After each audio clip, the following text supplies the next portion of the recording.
అయితే గురుగారు మీరు అన్నట్టుగానే ఊ వేరే వాళ్ళ ఇంటికెళ్ళినప్పుడు దక్షిణ దిక్కున తలపెట్టుకొని అందుకనే పడుకోవాలట. ఏదమ్మా మనం ఏంటంటే సంకల్పం చెప్పాడు స్వగృహే అని చెబుతాం.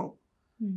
లేదు మన అన్నగారో, మన చెల్లెల ఇంటికెళ్ళినప్పుడు పరగృహే అని చెబుతాం. లేకపోతే వసతి గృహే అని చెబుతాం.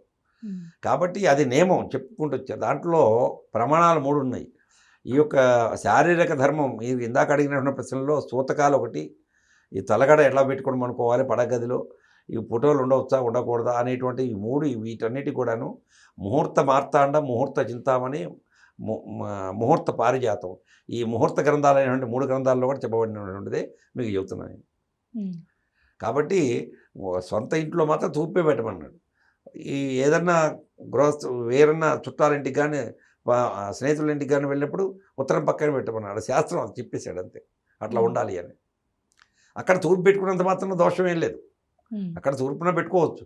కానీ నిర్దిష్టంగా చెప్పినటువంటి దక్షిణ తరగతి పెట్టుకొని ఉత్తరం వైపు చూస్తూ పడుకోమని చెప్పి.